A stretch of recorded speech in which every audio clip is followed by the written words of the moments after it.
വിശുദ്ധ ലൂക്ക എഴുതിയ സുവിശേഷം അധ്യായം 9. അപ്പസ്തോലന്മാരെ അയക്കുന്നു. അവൻ 12 പേരെയും വിളിച്ച് സകല പിശാചുക്കളുടെയും മേൽ അവർക്ക് അധികാരവും ശക്തിയും കൊടുത്തു. അതോടൊപ്പം രോഗങ്ങൾ സുഖപ്പെടുത്താനും ദൈവരാജ്യം പ്രസംഗിക്കാനും രോഗികളെ സുഖപ്പെടുത്താനുമായി അവൻ അവരെ അയച്ചു.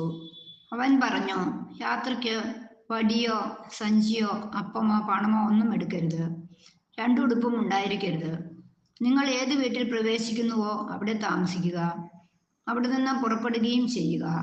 നിങ്ങളെ സ്വീകരിക്കാതിരിക്കുന്നവരുടെ പട്ടണത്തിൽ നിന്ന് പോകുമ്പോൾ അവർക്കെതിരെ സാക്ഷ്യത്തിനായി നിങ്ങളുടെ കാലിലെ പൊടി തട്ടിക്കളയുവിൻ. അവർ പുറപ്പെട്ട് ഗ്രാമങ്ങൾ തോറും ചുറ്റി സഞ്ചരിച്ച് സുവിശേഷം പ്രസംഗിക്കുകയും എല്ലായിടത്തും രോഗശാന്തി നൽകുകയും ചെയ്തു. ഹെറോദേസിന്റെ ഉത്കണ്ഠ. സംഭവിച്ചതെല്ലാം കേട്ട് ഹെറോദസ് രാജാവ് പരിഭ്രാന്തനായി.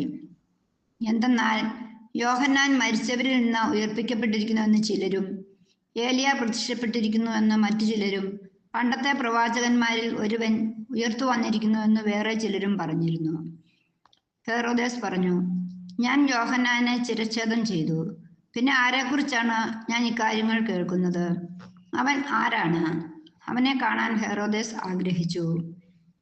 അപ്പം വർദ്ധിപ്പിക്കുന്നു. അപ്പസ്തോലന്മാർ മടങ്ങി വന്ന് തങ്ങൾ ചെയ്തതെല്ലാം യേശുവിനെ അറിയിച്ചു. അവൻ ബേത്സയിദ എന്ന പട്ടണത്തിലേക്ക് അവരെ കൂട്ടിക്കൊണ്ടുപോയി. ഇതറിഞ്ഞ് ജനങ്ങൾ അവന്റെ പിന്നാലെ ചെന്നു. അവൻ അവരെ സ്വീകരിച്ച് ദൈവരാജ്യത്തെപ്പറ്റി അവരോട് പ്രസംഗിക്കുകയും രോഗശാന്തി ആവശ്യമായിരുന്നവരെ സുഖപ്പെടുത്തുകയും ചെയ്തു.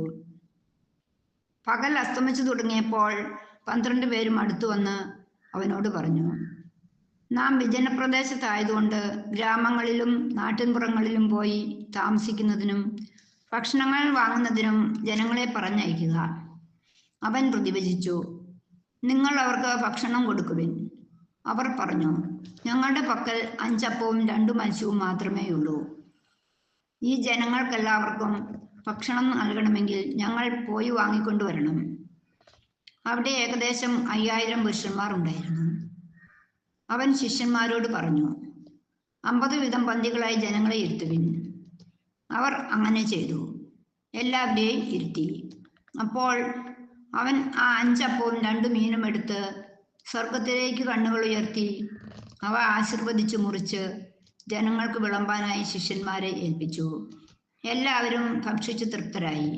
ബാക്കി വന്ന കഷ്ണങ്ങൾ 12 കുട്ട നിറയെ അവർ ശേഖരിച്ചു. പത്രോസിന്റെ വിശ്വാസ പ്രഖ്യാപനം. ഒരിക്കൽ അവൻ തനിയെ പ്രാർത്ഥിക്കുകയായിരുന്നു. ശിഷ്യന്മാരും അവന്റെ കൂടെ ഉണ്ടായിരുന്നു. അപ്പോൾ അവൻ ചോദിച്ചു, ഞാൻ ആരെന്നാണ് ജനങ്ങൾ പറയുന്നത്? അവർ മറുപടി നൽകി, ചിലർ സ്നാപക യോഹന്നാൻ എന്നും മറ്റു ചിലർ ഏലിയ എന്നും വേറെ ചിലർ പൂർവ്വ പ്രവാചകന്മാരിൽ ഒരാൾ ഉയർത്തിരിക്കുന്നു എന്നും പറയുന്നു. അപ്പോൾ അവൻ ചോദിച്ചു, ഞാൻ ആരെന്നാണ് നിങ്ങൾ പറയുന്നത്? പത്രോസ് ഉത്തരം നൽകി, നീ ദൈവത്തിന്റെ ക്രിസ്തുവാണ്. പീഡാനുഭവവും ഉത്ഥാനവും 1-ാം പ്രവചനം. ഇക്കാര്യം ആരോടും പറയരുതെന്ന് കർശനമായി നിരോധിച്ചതിനു ശേഷം അവൻ അരുളി ചെയ്തു, മനുഷ്യപുത്രൻ വളരെയേറെ സഹിക്കുകയും ജനപ്രമാണികൾ, പുരോഹിത പ്രമുഖന്മാർ, നിയമജ്ഞർ എന്നിവരാൽ തിരസ്കരിക്കപ്പെടുകയും വധിക്കപ്പെടുകയും 3-ാം ദിവസം ഉയർപ്പിക്കപ്പെടുകയും ചെയ്യേണ്ടിയിരിക്കുന്നു. അവൻ എല്ലാവരോടുമായി പറഞ്ഞു, ആരെങ്കിലും എന്നെ അനുഗമിക്കാൻ ആഗ്രഹിക്കുന്നെങ്കിൽ അവൻ തന്നെ തന്നെ പരിത്യജിച്ച് അനുദിനം തൻ്റെ കുരിശുമെടുത്തുകൊണ്ട് എന്നെ അനുഗമിക്കട്ടെ. സ്വന്തം ജീവൻ രക്ഷിക്കാൻ ആഗ്രഹിക്കുന്നവൻ അത് നഷ്ടപ്പെടുത്തും. എന്നെ പ്രതി സ്വജീവൻ നഷ്ടപ്പെടുത്തുന്നവൻ അതിനെ രക്ഷിക്കും. ഒരുവൻ ലോകം മുഴുവൻ നേടിയാലും തന്നെ തന്നെ നഷ്ടപ്പെടുത്തുകയോ നശിപ്പിക്കുകയോ ചെയ്താൽ അവന് എന്തു പ്രയോജനം? ഒരുവൻ എന്നെക്കുറിച്ചോ എൻ്റെ വചനങ്ങളെക്കുറിച്ചോ ലജ്ജിച്ചാൽ അവനെക്കുറിച്ച് മനുഷ്യപുത്രനും തൻ്റെയും പിതാവിൻ്റെയും വിശുദ്ധ ദൂതന്മാരുടെയും മഹത്വത്തിൽ വരുമ്പോൾ ലജ്ജിക്കും. എന്തെന്നാൽ ദൈവരാജ്യം കാണുന്നതിന് മുമ്പ് മരിക്കുകയില്ലാത്ത ചിലർ ഈ നിൽക്കുന്നവരുടെ ഇടയിലുണ്ട് എന്ന് സത്യമായി ഞാൻ നിങ്ങളോട് പറയുന്നു. യേശു രൂപാന്തരപ്പെടുന്നു. അവൻ ഇത് പറഞ്ഞിട്ട് ഏകദേശം 8 ദിവസങ്ങൾ കഴിഞ്ഞ് പത്രോസ്, യോഹന്നാൻ, യാക്കോബ് എന്നിവരെ കൂട്ടിക്കൊണ്ട് പ്രാർത്ഥിക്കാൻ മലയിലേക്ക് കയറിപ്പോയി. പ്രാർത്ഥിച്ചുകൊണ്ടിരിക്കുമ്പോൾ അവന്റെ മുഖഭാവം മാറി, വസ്ത്രം വെണ്മയോടെ ശോഭിച്ചു. അപ്പോൾ രണ്ടുപേർ, മോശയും ഏലിയായും, അവനോട് സംസാരിച്ചു കൊണ്ടിരുന്നു. അവർ മഹത്വത്തോടെ കാണപ്പെട്ടു. അടുത്തു തന്നെ ജെറുസലേമിൽ പൂർത്തിയാകേണ്ട അവന്റെ കടന്നുപോകലിനെ കുറിച്ചാണ് അവർ സംസാരിച്ചത്. നിദ്രാവിവശരായിരുന്നിട്ടും പത്രോസും കൂടെയുള്ളവരും ഉണർന്നിരുന്നു. അവർ അവന്റെ മഹത്വം ദർശിച്ചു. അവനോട് കൂടെ നിന്ന ഇരുവരെയും കണ്ടു. അവർ പിരിഞ്ഞു പോകുമ്പോൾ പത്രോസ് യേശുവിനോട് പറഞ്ഞു, ഗുരു, നാം ഇവിടെ ആയിരിക്കുന്നത് നല്ലതാണ്. ഞങ്ങൾ 3 കൂടാരങ്ങൾ ഉണ്ടാക്കാം. ഒന്ന് നിനക്ക്, ഒന്ന് മോശയ്ക്ക്, ഒന്ന് ഏലിയായിക്ക്. താൻ എന്താണ് പറയുന്നതെന്ന് അവന് തന്നെ നിശ്ചയമില്ലായിരുന്നു. അവൻ ഇത് പറയുമ്പോൾ ഒരു മേഘം വന്ന് അവരെ ആവരണം ചെയ്തു. അവർ മേഘത്തിനുള്ളിലായപ്പോൾ ശിഷ്യന്മാർ ഭയപ്പെട്ടു. അപ്പോൾ മേഘത്തിൽ നിന്ന് ഒരു സ്വരം കേട്ടു, ഇവൻ എൻ്റെ പുത്രൻ, എൻ്റെ തെരഞ്ഞെടുക്കപ്പെട്ടവൻ, ഇവന്റെ വാക്ക് ശ്രവിക്കുവിൻ. സ്വരം നിലച്ചപ്പോൾ യേശു മാത്രം കാണപ്പെട്ടു. ശിഷ്യന്മാർ മൗനം അവലംബിച്ചു. തങ്ങൾ കണ്ടതൊന്നും ആ ദിവസങ്ങളിൽ അവർ ആരോടും പറഞ്ഞില്ല. പിശാച് ബാധിച്ച ബാലനെ സുഖപ്പെടുത്തുന്നു. പിറ്റേ ദിവസം അവർ മലയിൽ നിന്ന് ഇറങ്ങി വന്നപ്പോൾ വലിയൊരു ജനക്കൂട്ടം അവന്റെ അടുത്ത് വന്നു. ജനക്കൂട്ടത്തിൽ നിന്ന് ഒരുവൻ വിളിച്ചു പറഞ്ഞു, ഗുരു, എൻ്റെ മകനെ കടാക്ഷിക്കണമെന്ന് നിന്നോട് ഞാൻ അപേക്ഷിക്കുന്നു. അവൻ എൻ്റെ ഏക മകനാണ്. അവനെ ഒരു അശുദ്ധാത്മാവ് പിടികൂടുന്നു. അപ്പോൾ അവൻ പെട്ടെന്ന് നിലവിളിക്കുന്നു. നൊരയും പതയും പുറപ്പെടുന്നതുവരെ അത് അവനെ ഞെരുക്കി പീഡിപ്പിക്കുകയും പരിക്കേൽപ്പിക്കുകയും ചെയ്യുന്നു. അത് അവനെ വിട്ടുമാറുന്നുമില്ല. അതിനെ പുറത്താക്കാൻ ഞാൻ എൻ്റെ ശിഷ്യന്മാരോട് അപേക്ഷിച്ചു, എന്നാൽ അവർക്ക് സാധിച്ചില്ല. യേശു പ്രതിവചിച്ചു, വിശ്വാസമില്ലാത്ത വഴി പിഴച്ച തലമുറയെ, ഞാൻ എത്ര നാൾ നിങ്ങളോടുകൂടെ ഉണ്ടായിരിക്കും? എത്ര നാൾ നിങ്ങളോട് ക്ഷമിക്കും?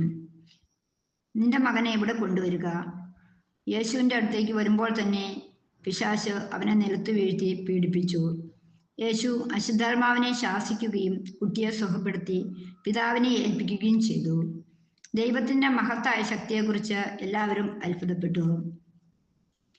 പീഡാനുഭവത്തെക്കുറിച്ച് 2-ാം പ്രവചനം. അവന്റെ പ്രവൃത്തികളെക്കുറിച്ച് എല്ലാവരും വിസ്മയിക്കവേ അവൻ ശിഷ്യരോട് പറഞ്ഞു, ഈ വചനങ്ങൾ നിങ്ങളിൽ ആഴത്തിൽ പതിയട്ടെ. മനുഷ്യപുത്രൻ മനുഷ്യരുടെ കൈകളിൽ ഏൽപ്പിക്കപ്പെടാൻ പോകുന്നു. അവർക്ക് ഈ വചനം മനസ്സിലാക്കാൻ കഴിഞ്ഞില്ല. അവർക്ക് മനസ്സിലാക്കാൻ സാധിക്കാത്ത വിധം അത് അത്ര നിഗൂഢമായിരുന്നു. അതേപ്പറ്റി അവനോട് ചോദിക്കാൻ അവർ ഭയപ്പെട്ടു. ആരാണ് വലിയവൻ?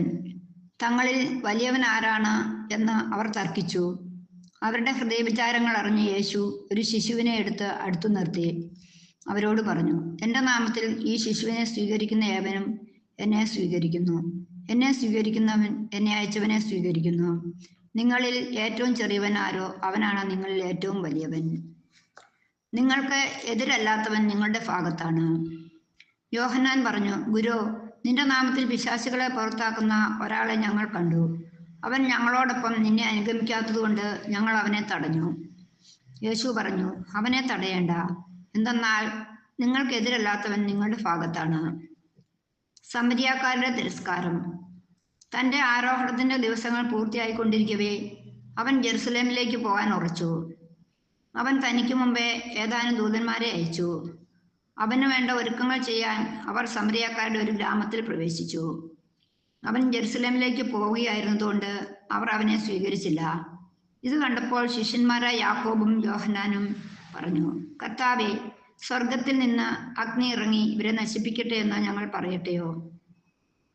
അവൻ തിരിഞ്ഞ് അവരെ ശാസിച്ചു. അവർ മറ്റൊരു ഗ്രാമത്തിലേക്ക് പോയി.